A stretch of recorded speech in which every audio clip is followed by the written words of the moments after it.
तार बुझू बुढ़िया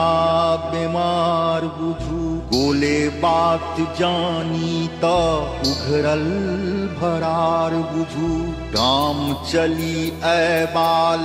मुँह देखी जय बाल बुढ़िए के कहला पर एकरा हकार बुझू चिट्ठी के तार बुझू बुढ़िया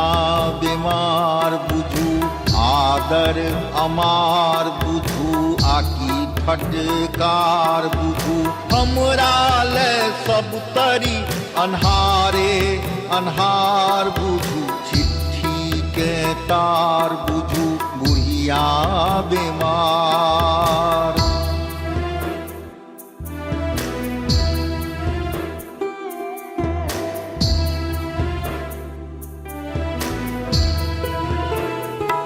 जैसे दीहे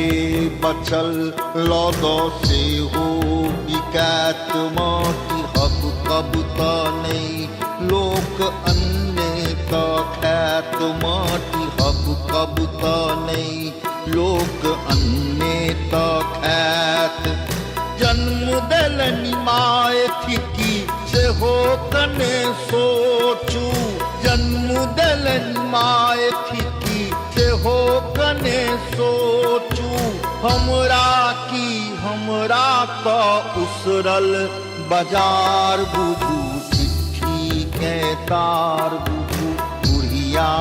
बीमार बुझू मांस जार ठार बुझू इज्जत उघार बुझू एतु बही लिखैत छी जे गारी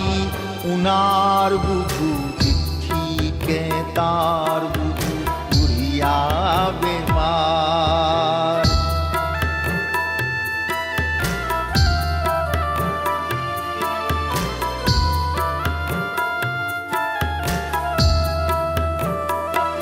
बरद एकेटा छल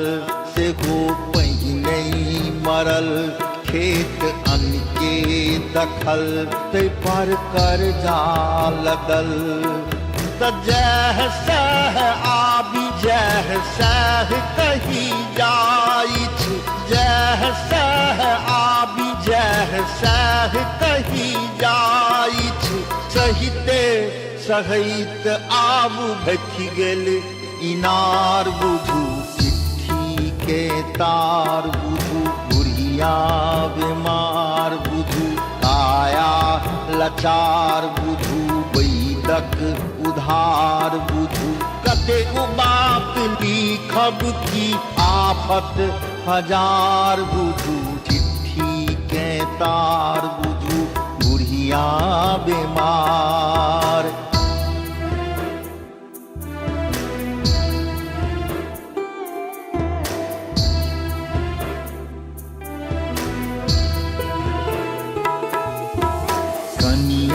के कहबनी जो अभी कथी तो ठीक सासु उनको छथीन से जो बुझी कथी तो नीक आबथी तो धिया पुता संग ने आबथी तो धिया पुता संग ने आबथी अहाँ आबी नहीं आबी से अपने विचार बुझू चिट्ठी के तार बुझू बुढ़िया बीमार बुझू आदर अमार बुझू आकी फटकार बुझू हमरा ले सब तरी अन्हारे अन्हार बुझू चिट्ठी के तार बुझू बुढ़िया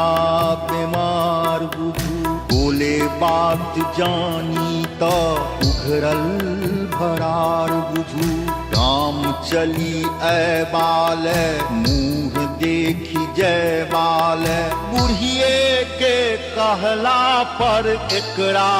हकार बुझू चिट्ठी के तार बुझू बुढ़िया बीमार बुझू आदर अमार बुझू आकी फटकार बुझू हमरा ले सब तरी अन्हारे अन्हार बुझू चिट्ठी के तार बुझू बुढ़िया बेमार, चिट्ठी के तार बुझू बुढ़िया बीमार।